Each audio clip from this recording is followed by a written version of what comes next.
যে মানুষটাকে কখনো দেখিনি, যার কণ্ঠস্বর কখনো শুনিনি, যার পবিত্র সান্নিধ্যে উপস্থিত হওয়ার সৌভাগ্য কখনো হয়নি, যে মানুষটা আর আমার মাঝে 1400 বছরেরও বেশি সময়ের ব্যবধান, সে মানুষটা কেমন করে এত আপন হয়ে গেল? যারা বোঝে না 21 শতাব্দীতে বসবাস করা শত শত কোটি মানুষ মধ্যযুগের আরব সমাজের একজন ব্যক্তির প্রতি এত টান অনুভব করে কিভাবে, তাদের কেমন করে বোঝাবো ইয়া রাসূলুল্লাহ আপনাকে কেন এত ভালোবাসি? আপনার স্মরণে আজ শত কোটি অন্তর ভালোবাসায় ভরে ওঠে। প্রতিটি মুহূর্তে পৃথিবীর কোনো না কোনো অঞ্চলে উচ্চারিত হয় আপনার প্রশংসা, অথচ আপনি যখন পৃথিবীর বুকে আলোকরশ্মি ছড়িয়ে ভূমিষ্ঠ হলেন, তখন আপাত দৃষ্টিতে আপনি ছিলেন অনেকটাই নিঃসঙ্গ, অসহায়। জন্মের আগেই বাবা আব্দুল্লাহ ফিরে গেলেন আল্লাহর কাছে। বয়স 6 হতে না হতেই হারালেন মা আমিনাকে। তখনও নিষ্পাপ শিশুটি বুঝতে পারছিল না যেই মাকে কেন্দ্র করেই জীবনের সব কিছু, সেই মা চলে যাওয়ার মানে কি। আপনি অসহায় কণ্ঠে বারাকাকে জিজ্ঞেস করলেন, মায়ের কি হয়েছে বারাকা? বারাকা কি করে আপনাকে বোঝাতো আপনি কি হারিয়েছেন? সে আপনাকে জড়িয়ে ধরে রাখল, সে অসহ্য উষ্ণ অশ্রুধারায় সিক্ত হলো আপনার মুখমণ্ডল। বাবা মারা যাওয়ার পর থেকে যে দাদা আপনার দায়িত্ব নিয়েছিলেন, সে আব্দুল মুত্তালিবও ইন্তেকাল করলেন বছরখানেক পর। আপাত দৃষ্টিতে এ বিশ্বের বুকে 8 বছরের সেই নিষ্পাপ বালকটি যেন ছিল সবচেয়ে একা, সবচেয়ে অসহায়, সবচেয়ে বঞ্চিত। বাস্তবে আপনার রব আপনার জন্য প্রস্তুত করে রেখেছিলেন এমন এক বিস্ময়কর অভিযান, যার দীপ্ত প্রভা স্থানকালের বাধা ছেদ করে ছড়িয়ে পড়বে সর্বত্র। বহু বছর পর আপনার রব আপনার কাছে আয়াত নাজিল করে বলেন, ওয়াদ-দুহা ওয়াল-লাইলি ইযা সাজা, উজ্জ্বল দিনের কসম এবং রাতের কসম যখন তা নিঝুম হয়ে যায়। মা ওয়াদ্দা'আকা রাব্বুকা ওয়া মা ক্বালা, তোমার রব তোমাকে কখনো পরিত্যাগ করেননি এবং তোমার প্রতি অসন্তুষ্ট হননি। ওয়ালাল আখিরাতু খায়রুল লাকা মিনাল উলা, নিঃসন্দেহে তোমার জন্য পরবর্তী যুগ পূর্ববর্তী যুগের চেয়ে ভালো। ওয়ালা সাউফা ইউ'তিকা রাব্বুকা ফাতারদা, আর শীঘ্রই তোমার রব তোমাকে এত দেবেন যে তুমি খুশি হয়ে যাবে। আলাম ইয়াজিদকা ইয়াতীমান ফাআওয়া, তিনি কি তোমাকে এতিম হিসেবে পাননি, তারপর তোমাকে আশ্রয় দেননি? ওয়া ওয়াজাদাকা দাল্লান ফাহাদা, তিনি তোমাকে পথ না পাওয়া অবস্থায় পান, তারপর তিনিই পথ দেখান। ওয়া ওয়াজাদাকা আইলান ফাআগনা, তিনি তোমাকে নিঃস্ব অবস্থায় পান, তারপর তোমাকে ধনী করেন। فأما اليتيم فلا تقهر وأما السائل فلا تنهر وأما بنعمة ربك فحدث, কাজেই এতিমের প্রতি কঠোর হয়ো না, সাহায্য প্রার্থনাকারীকে তিরস্কার করো না, আর নিজের রবের নেয়ামত প্রকাশ করো। আপনার রব আপনাকে এই পৃথিবীর বুকে একাকী করে দিয়েছিলেন যেন তিনি, একমাত্র তিনি, তার পবিত্র ভালোবাসা আর মমতায় আপনাকে লালন পালন করতে পারেন। এবং কি অপূর্ব সেই ভালোবাসা, কি অপরূপ সেই প্রতিপালন! মহান আল্লাহর বিশেষ রহমতের ছায়াতলে বেড়ে ওঠা আপনি তাই কখনো শিরকের ধোঁকার শিকার হননি। তারুণ্যের সেই যাযাবর সময়টাতেও আপনি ছিলেন সব ধরনের অপকর্মের ঊর্ধ্বে। আপনার চরিত্রে সবাই এতটাই মুগ্ধ ছিল, আপনার বিশ্বস্ততায় সবার এত আস্থা ছিল যে তারা আপনাকে নাম ধরে না ডেকে ডাকতে লাগলো আল আমিন, বিশ্বস্ত ব্যক্তি। বহু বছর পর যখন আপনি সত্যের পথে আহ্বান করা শুরু করে দিয়েছিলেন এবং আপনার বিরোধিতা করা মানুষের অভাব ছিল না, এমনকি তারা আপনাকে হত্যা করার পরিকল্পনা করছিল, সেই পরিকল্পনাকারীদের ধন সম্পদও আপনারই ঘরে ছিল। তারা যখন আপনাকে হত্যা করতে এসে দেখল সেখানে আপনি নেই, আপনার বদলে সেখানে আলী রাদিয়াল্লাহু আনহু আছেন, তখন আলী তাদের বলেছিলেন, আপনি তাকে সেখানে রেখে গেছেন যেন তিনি যার যার সম্পদ তাকে তাকে বুঝিয়ে ফেরত দিয়ে দিতে পারেন। অর্থাৎ যে ব্যক্তিটি আপনাকে হত্যা করার পরিকল্পনা করছিল তার বিবেচনায়ও তার সম্পদ নিরাপদে রাখার সর্বশ্রেষ্ঠ জায়গা ছিল আপনারই ঘর। আপনাকে যারা জনসমক্ষে মিথ্যুক আর জাদুকর বলেছে তাদের মতেও সবসময় আপনিই ছিলেন আল আমিন, সবচেয়ে বিশ্বস্ত, সবচেয়ে নির্ভরযোগ্য ব্যক্তি। আপনার চরিত্র আর ব্যবহার এত মনোমুগ্ধকর ছিল যে স্বয়ং আল্লাহ তাআলা আপনার ব্যাপারে সাক্ষ্য দিয়ে বলেন, ওয়া ইন্নাকা লাআলা খুলুকিন আযীম, নিঃসন্দেহে আপনি অবশ্যই মহান চরিত্রের চূড়ান্তে। তরুণ বয়স থেকেই আপনার যে উপস্থিত বুদ্ধি ছিল সেই গুণেই আপনি একদিন রূপান্তরিত হলেন বিশ্বের সর্বকালের শ্রেষ্ঠ নেতা হিসেবে। যেদিন কাবা শরীফের কালো পাথর কোন বংশের লোকেরা বসিয়ে দেবে তা নিয়ে এক বিরাট রেষারেষি শুরু হয়ে গিয়েছিল, সেদিন তারা আপনাকে আসতে দেখে বলল, ওই যে আল আমিন আসছে, ও যা সমাধান দিবে সেটাই হবে। আপনি মুহূর্তের মধ্যেই এমন প্রস্তাব দিলেন যে সকলে তাৎক্ষণিকভাবে মেনে নিল। একটি বড় কাপড়ের মাঝখানে কালো পাথরটি রেখে সেই কাপড়টির বিভিন্ন প্রান্তে প্রতিটি বংশের একজন প্রতিনিধি শক্ত করে ধরে রাখল এবং সবাই মিলে পাথরটিকে কাবার একেবারে কাছে নিয়ে গেল এবং পরিশেষে সবার নির্বাচিত প্রতিনিধি হিসেবে কাপড় থেকে পাথরটি তুলে আপনিই নিজ হাতে কাবার সেই গর্তে বসিয়ে দিলেন।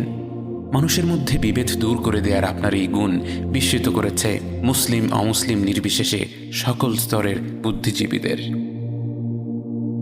আপনাকে কেউ কিভাবে না ভালোবাসবে ইয়া রাসূলুল্লাহ।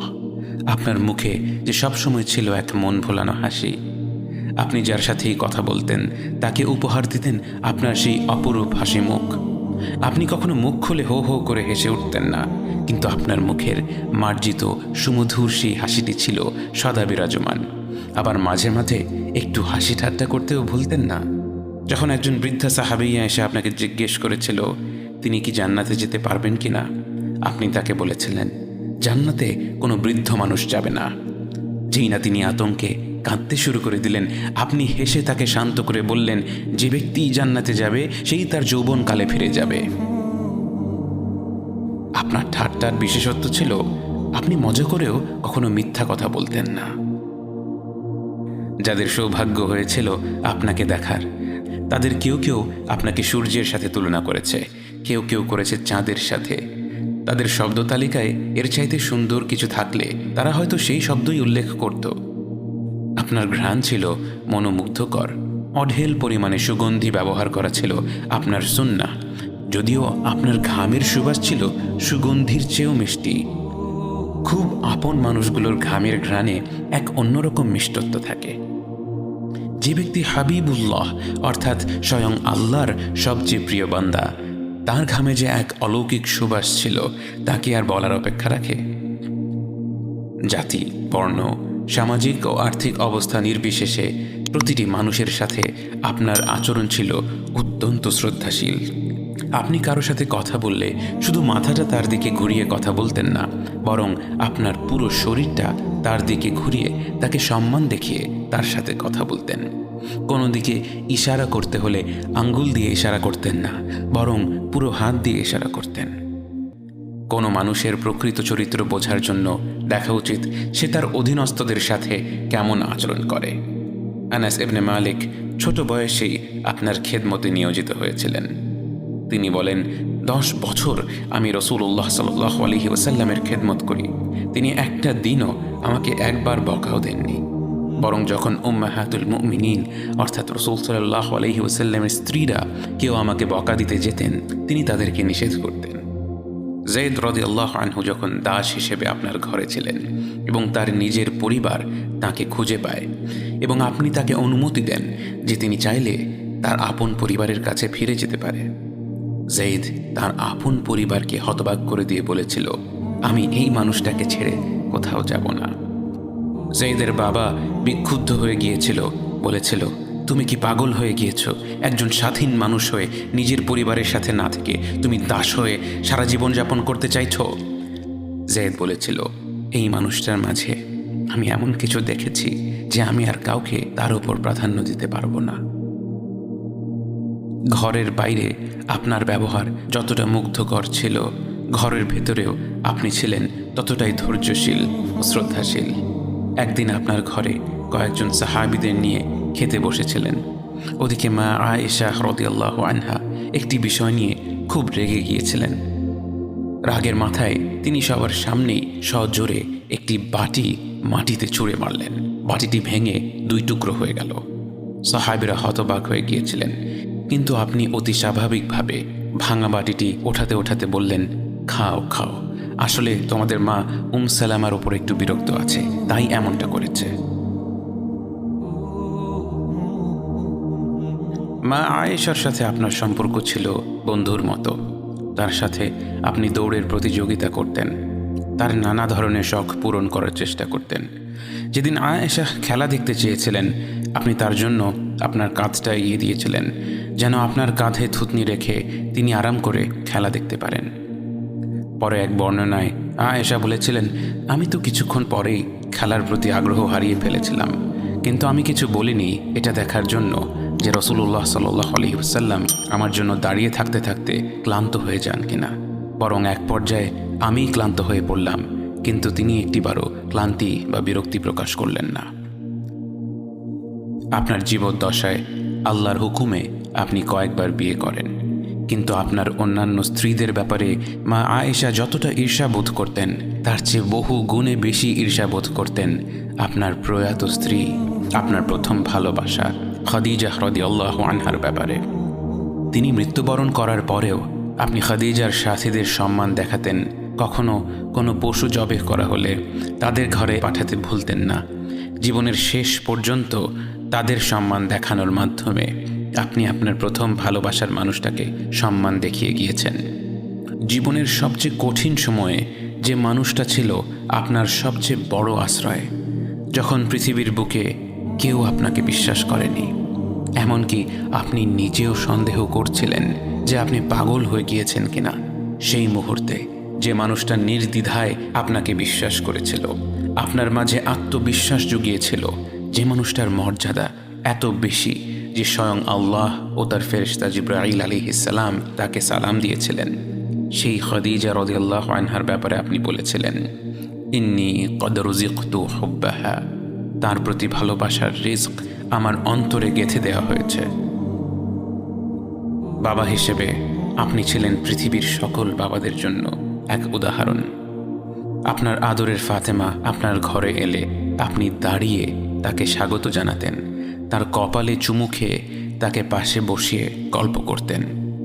যখন আপনি শুনলেন ফাতেমার ঘরের কাজ করতে খুব কষ্ট হচ্ছিল এবং তিনি আপনার কাছে অনুরোধ করেছিলেন সম্ভব হলে একজন সেবিকা জোগাড় করে দিতে, সৃষ্ট জগতের শ্রেষ্ঠ সৃষ্টি যার একটি ইশারায় ফেরেশতারা নেমে আসতো তার সব চাহিদা পূরণ করবার জন্য, যার একটি উচ্চারণে শত শত সাহাবী তাদের জান দিয়ে দিতে প্রস্তুত ছিল, সেই আপনি বাবা হিসেবে আপনার সন্তানকে বললেন, তুমি আমার কাছে যা চেয়েছ আমি কি তোমাকে এর চাইতেও উত্তম কিছু দিতে পারি? তাহলে রাতে শুতে যাবার আগে 33 বার আলহামদুলিল্লাহ, 33 বার সুবহানাল্লাহ ও 34 বার আল্লাহু আকবার পড়ে শুয়ে পড়বে। দুনিয়ার ব্যাপারে আপনি ছিলেন সদা উদাসীন। দুনিয়ার মোহ কখনো আপনাকে আকৃষ্ট করতে পারেনি। আপনি যখন খেজুর গাছের ডাল দিয়ে তৈরি মাদুরে শুয়েছিলেন, আপনার পিঠে এর ছাপ পড়ে গিয়েছিল। ওমর রাদিয়াল্লাহু আনহু আপনার পিঠে শক্ত মাদুরের ছাপ দেখে কান্না ধরে রাখতে পারলেন না। প্রিয় সাহাবীকে কাঁদতে দেখে আপনি জিজ্ঞেস করেছিলেন, কাঁদছ কেন ওমর? তিনি বললেন, ইয়া রাসূলুল্লাহ, আমরা কিভাবে আপনাকে এভাবে জীবনযাপন করতে দিই যখন রোমান ও পারস্য সাম্রাজ্যের রাজারা কত আরামায় এসে থাকে? ইয়া রাসূলুল্লাহ, আপনার তো নিশ্চয়ই এর চেয়ে ভালো কিছু প্রাপ্য। আপনি ওমরকে সান্ত্বনা দিয়ে বললেন, ওমর, তুমি কি এটা জেনে খুশি নাও যে তাদের আছে দুনিয়া আর আমাদের আছে আখিরাহ? যেদিন প্রচণ্ড ক্ষুধার তাড়নায় আবু বকর বেরিয়ে পড়েছিলেন, পেটে সারাদিন এক ফোঁটাও খাবার পড়েনি, তাই পেটে পাথর বেঁধে রেখেছিলেন, পেটটাকে চাপিয়ে রাখলে যদি ক্ষুধার অনুভূতি কিছুটা কম হয়। হাঁটতে হাঁটতে তখন তার দেখা হলো ওমরের সাথে, এবং ওমরেরও ছিল একই অবস্থা। পেটে সারাদিন এক ফোঁটাও খাবার পড়েনি, তাই পেটে পাথর বেঁধে রেখেছিলেন।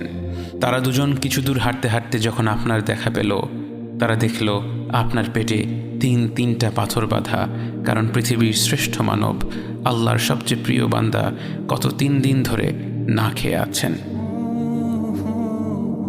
অথচ আপনার মুখে এক মুহূর্তের জন্যেও কোনো অভিযোগ ছিল না।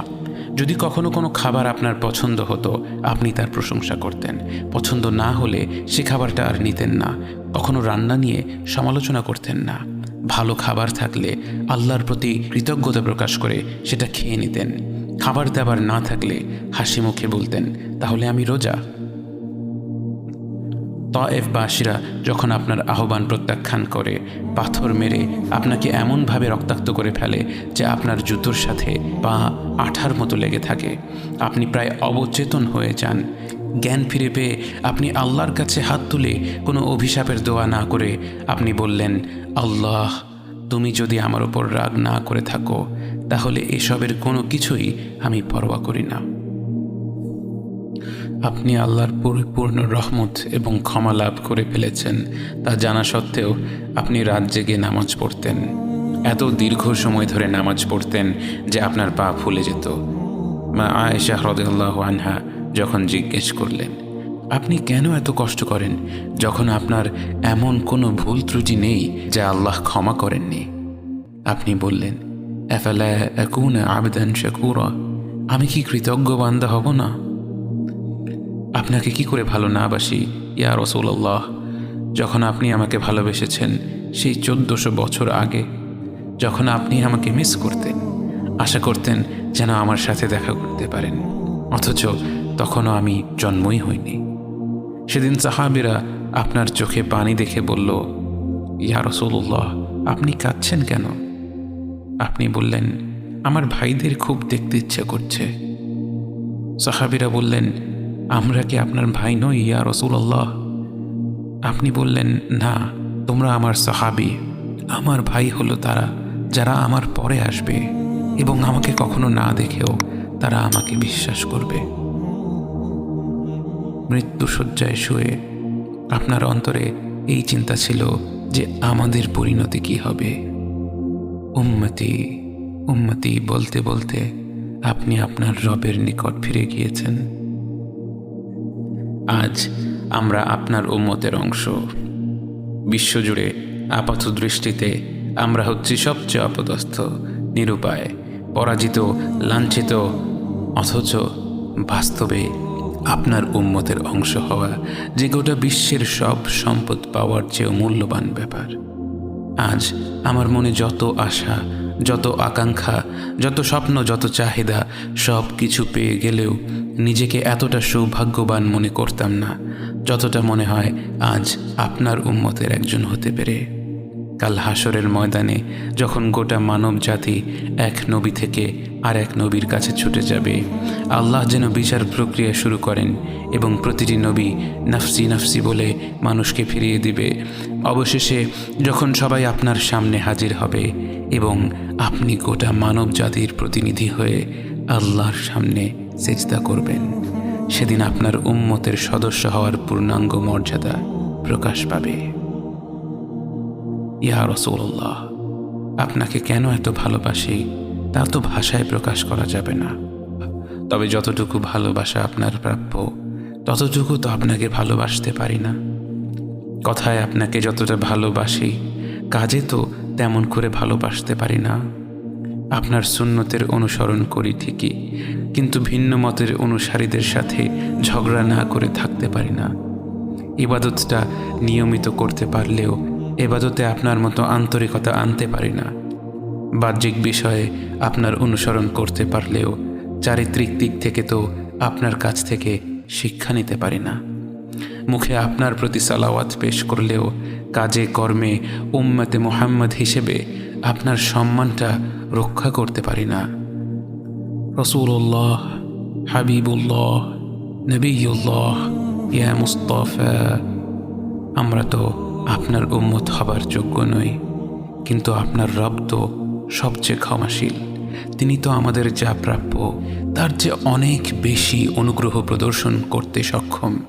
আপনি আমাদের যতটুকু ভালোবেসেছেন তিনি তো আমাদের এর চাইতেও বেশি ভালোবাসেন। আমরা আমাদের ভুল ত্রুটি সম্পর্কে যতটুকু অবগত তিনি তো তার চাইতেও বেশি অবগত। আমাদের রবের অনুগ্রহের দিকে তাকিয়ে অন্তরে আপনার প্রতি যতটুকু ভালোবাসা রয়েছে সেই ভালোবাসার দিকে তাকিয়ে আজ বুকে আশা বেঁধে রই, খুব শীঘ্রই আপনার দেখা পাবো ইয়া নবী আল্লাহ। খুব শীঘ্রই হাউদে কাউসারের পাড়ে আপনার হাতে তৃষ্ণা মেটাবো ইয়া হাবিব আল্লাহ। জান্নাতের নির্মল বাগানে অনন্তকালের যাত্রায় আপনার সঙ্গী হয়ে ঘুরে বেড়াবো ইয়া রাসূলুল্লাহ সাল্লাল্লাহু আলাইহি ওয়াসাল্লাম। লা ইলাহা ইল্লাল্লাহ মুহাম্মাদুর রাসূলুল্লাহ আলাইহি সালাতুল্লাহ ওয়া আলিহি ওয়াল আহিব্বা। Your mercy like the sun and be gracious as the earth. Let your kindness come like rain that cares not whom it falls upon.